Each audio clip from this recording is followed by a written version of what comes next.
Good morning students. आज का जो हमारा लेक्चर है वो है क्लास 7th के लिए।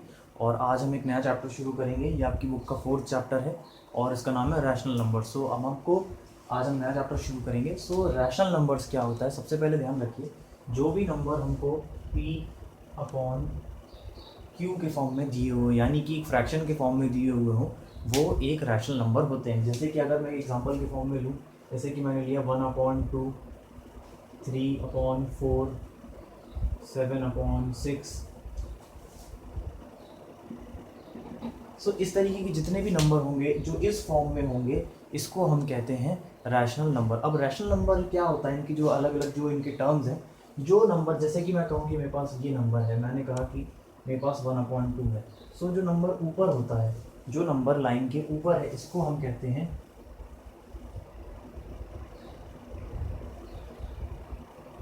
न्यूमरेटर। इसको हम कहते हैं न्यूमरेटर। और जो नीचे वाला नंबर है, इसको हम कहते हैं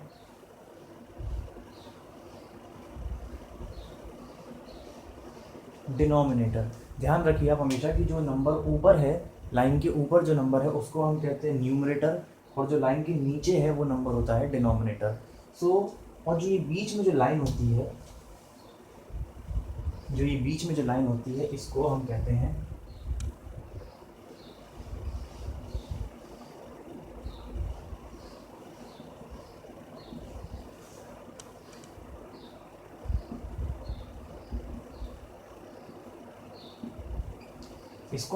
या तो हम इसको कहेंगे फ्रैक्शन लाइन, या हम इसको कहेंगे डिवीजन लाइन। सो ये इसका एक बेसिक सा अलग अलग नोमेनक्लेचर है कि जो नंबर ऊपर होगा इसको हम कहते हैं न्यूमरेटर, जो नीचे वाला होगा डिनोमिनेटर, जो बीच की लाइन होती है उसको हम कहते हैं फ्रैक्शन लाइन या डिवीजन लाइन। अब जो दोनों नंबर्स हैं ये बेसिकली आपस में डिवीजन में हैं और ये किसी का एक पार्ट रिप्रेजेंट करते हैं। जैसे कि मैंने लिखा 1/2, इसका मतलब ये है कि किसी एक हिस्से के दो पार्ट्स हमको रिप्रेजेंट कर रहे हैं, यानी ये हाफ रिप्रेजेंट कर रहा है। अगर हम इसको पूरा कंप्लीट डिवाइड करेंगे डेसिमल में, तो इसका आंसर आएगा 0.5। सो ये जो है ये रिप्रेजेंटेशन होता है हमारे रैशनल नंबर का, ये इसका एक बेसिक फॉर्म होता है। अब जो सबसे पहले आप इस चीज़ को नोट कर लीजिए,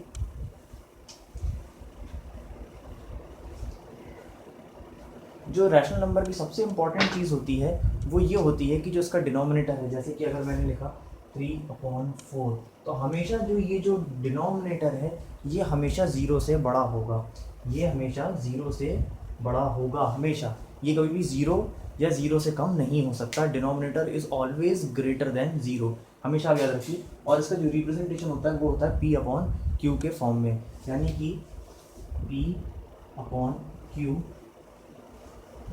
where Q is not equal to 0। जो Q होता है वो कभी भी ज़ीरो के बराबर नहीं होता है, और इसका रिप्रेजेंटेशन हमेशा P/Q के फॉर्म में ही होता है। जो भी नंबर इस फॉर्म में होगा वो अपने आप एक रैशनल नंबर में कन्वर्ट हो जाएगा। सो इस चीज़ को भी आप नोट कर लीजिए।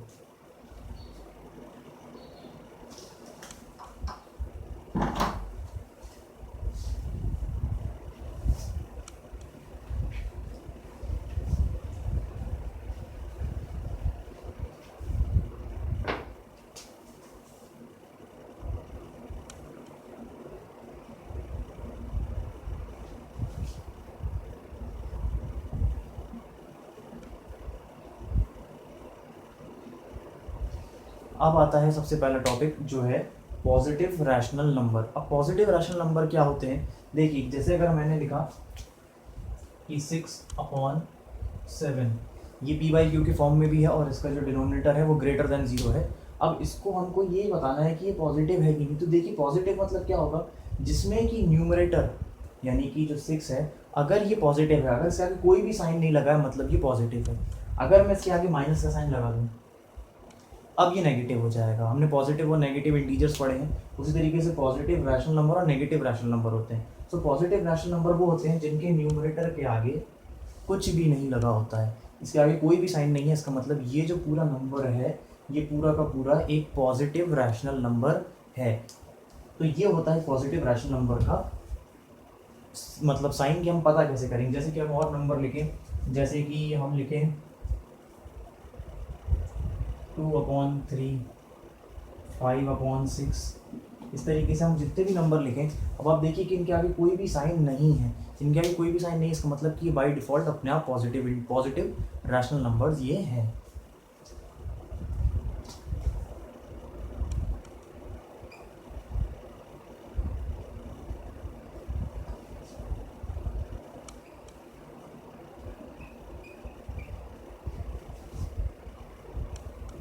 नेक्स्ट आता है negative rational number. Negative rational number क्या होते हैं? अब अगर मैं इन्हीं के आगे नेगेटिव साइन लगा दूं, जैसे कि अगर मैं लिखूं -7/6, -8/5, -4/3।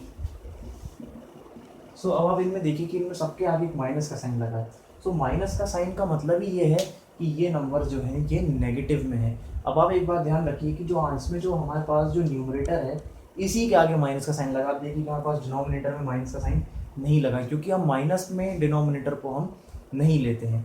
हमेशा याद रखिए कि हम जो डिनोमिनेटर रहेगा वो कभी भी माइनस में नहीं रहेगा, हमेशा जो न्यूमरेटर है वो माइनस में रहेगा अगर नेगेटिव है तो।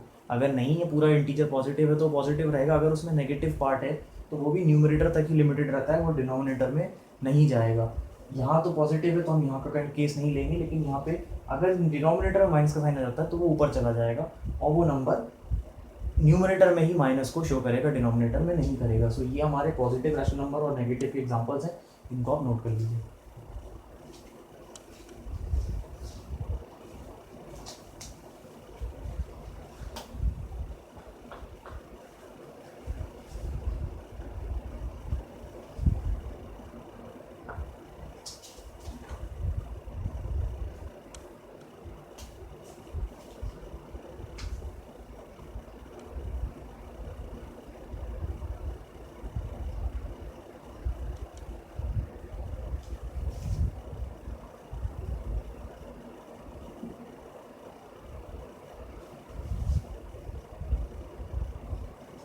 नेक्स्ट हमारा क्वेश्चन है एब्सोल्यूट रैशनल नंबर। इसका एग्जांपल मैं आपको बताता हूँ।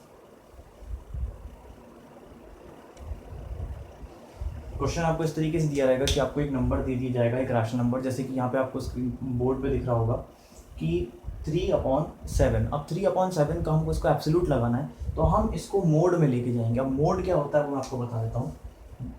इसको हम मोड कह सकते हैं, मॉड भी कह सकते हैं आप इसको। तो इसको हम इस तरीके से लिखते हैं कि हम 3/7 के आगे हम मॉड लगा देंगे। ये जो दो लाइंस हैं ये रिप्रेजेंट करती है मॉड। इसको मॉड को जब हम हटाएंगे, ध्यान रखिए जब भी हम मॉड को हटाते हैं तो जितनी भी नेगेटिव जो नेगेटिव पार्ट होता है वो सारा हट जाता है और नेगेटिव वैल्यूज हो जाती हैं पॉजिटिव। तो अब इसमें देखिए यहाँ पे 3 तो पॉजिटिव है ही, 7 भी पॉजिटिव है, तो यहाँ नेगेटिव कुछ था ही नहीं, तो इसका आंसर अल्टीमेटली वापस से 3/7 ही आ जाएगा। और ये हो जाएगा आपका सॉल्यूशन पार्ट कि आपने उसमें मॉड लगाया, तो ये हो जाएगा आपका सॉल्यूशन पार्ट। नेक्स्ट क्वेश्चन जैसा हम कर लेते हैं।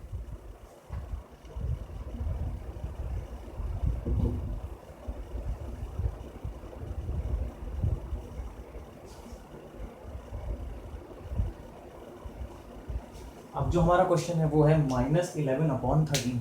इसका हमको एब्सोल्यूट जो है रैशनल नंबर निकालना है। अब एब्सोल्यूट के लिए हम फिर से इसमें मॉड लगाएंगे, तो ये हो जाएगा हमारा -11/13 पे मॉड, हमने मॉड लगा दिया। जब हम मॉड हटाएंगे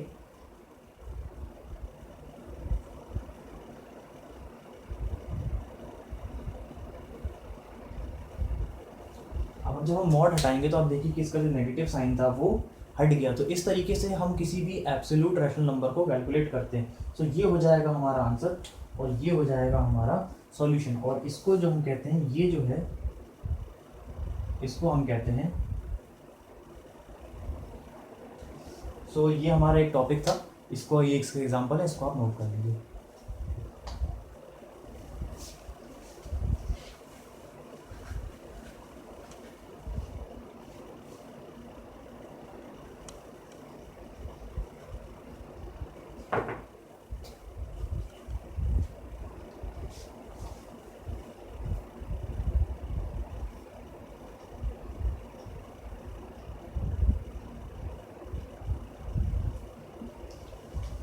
नेक्स्ट हमारा टॉपिक है इक्विवेलेंट रैशनल फ्रैक्शन। अब ये इक्विवेलेंट रैशनल फ्रैक्शन एक बहुत कॉमन टॉपिक है और ये हर बार एग्जाम से पूछा भी जाता है कि इक्विवेलेंट फ्रैक्शंस को कैलकुलेट कीजिए।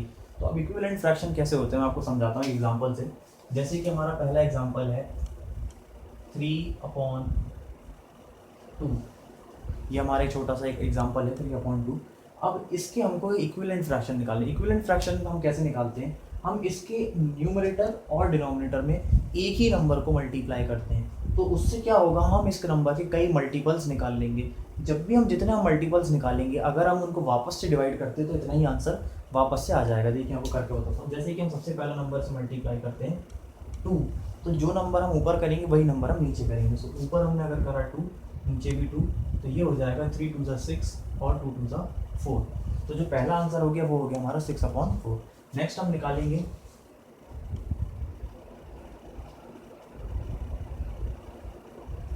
नेक्स्ट हमने 3 मल्टीप्लाई किया, तो 3 × 3 विल बी 9 एंड 3 2 6। आगे हम करते हैं, अब हम नंबर चेंज कर लेते हैं दूसरा कोई, जैसे कि हमने 5 लिया, यहाँ पे भी 5।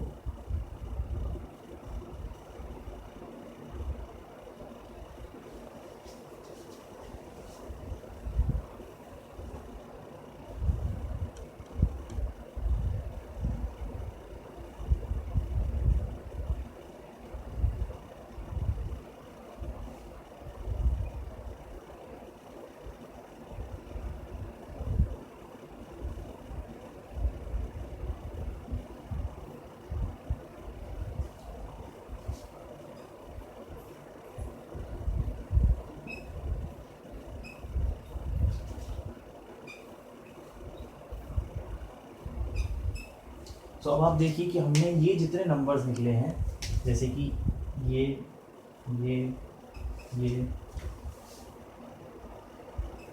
ये सब नंबर जो हैं ये इक्विवेलेंट फ्रैक्शन है 3/2 के।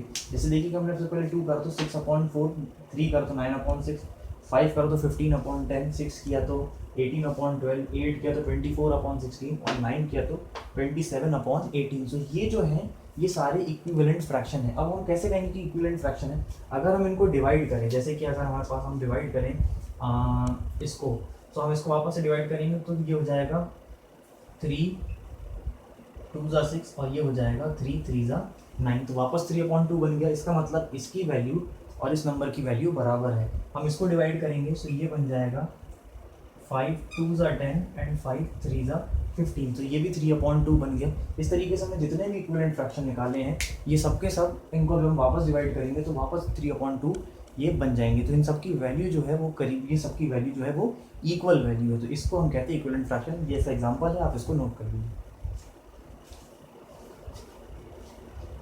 सो आज की क्लास में हमने पढ़ा कि फ्रैक्शन रैशनल नंबर्स क्या होते हैं, पॉजिटिव क्या होते हैं, नेगेटिव रैशनल नंबर क्या होते हैं, एब्सोल्यूट रैशनल नंबर क्या होता है, और हमने इक्विवेलेंट रैशनल नंबर्स को भी निकालना सीखा। सो आज की क्लास के लिए इतना ही। Thank you.